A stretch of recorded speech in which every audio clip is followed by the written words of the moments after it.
nama saya Andre Brian Kaung, NIM 2114201084 dari kelas A3 Ilmu Keperawatan semester 1. Dalam pembuatan video yang diupload di YouTube ini, saya akan memenuhi tugas ujian akhir semester dari mata kuliah Ilmu Dasar Keperawatan 1 dengan dosen pembimbing Nurse Fania Tampilang, Eskap MKes.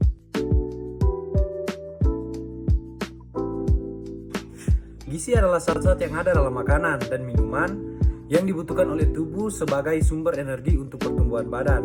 Gizi merupakan faktor penting untuk menciptakan sumber daya manusia dan masa depan yang berkualitas. Dukungan gizi yang memenuhi kebutuhan sangat berarti terutama pada pertumbuhan fisik dan perkembangan dini anak yang akan membentuk dasar kehidupan sehat dan produktif.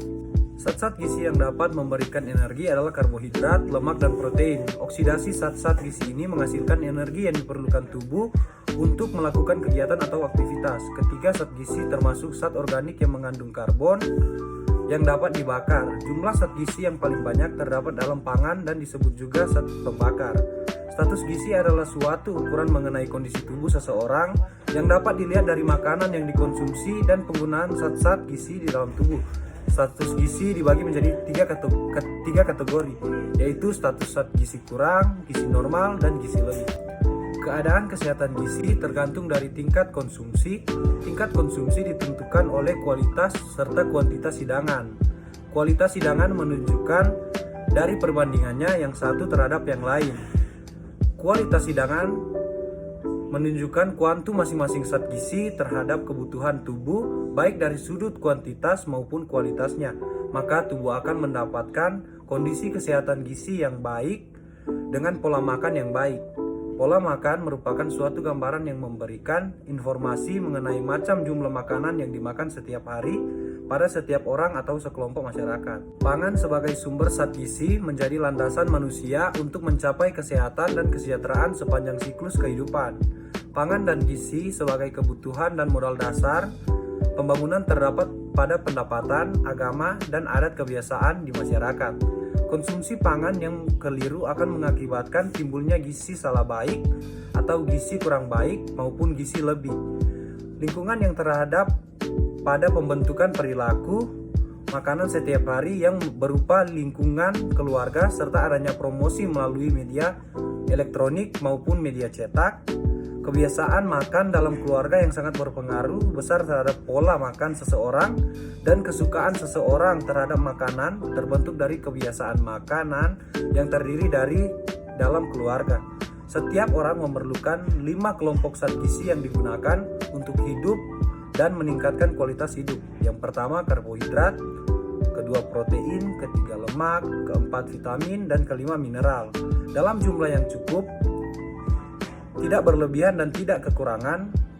Di samping itu manusia memerlukan air dan serat untuk memperlancar berbagai proses fali dan dalam tubuh. Kelompok zat gizi tersebut diuraikan lebih rinci, maka terdapat lebih dari 45 jenis zat gizi.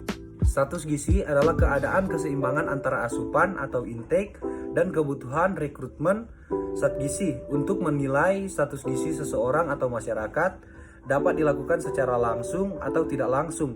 Penilaian secara langsung yaitu dengan cara pemeriksaan fisik, klinis, antropometri, dan biokimia.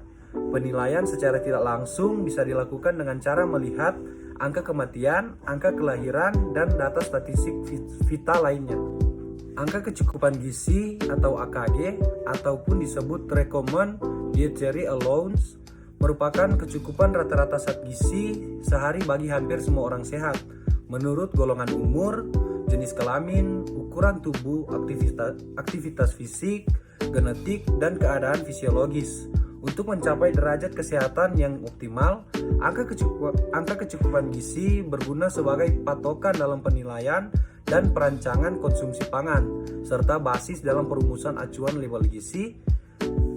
Angka kecukupan gizi mengalami perkembangan sesuai dengan perkembangan iptek gizi dan ukuran antropometri penduduk. Setelah sekitar 10 tahun ditetapkan angka kecukupan gizi energi dan kecukupan protein bagi penduduk Indonesia, kini saatnya ditinjau ulang dan disempurnakan. Kajian ini bertujuan untuk merumuskan angka kecukupan energi, kecukupan protein, kecukupan lemak, kecukupan karbohidrat, dan serta makanan penduduk Indonesia.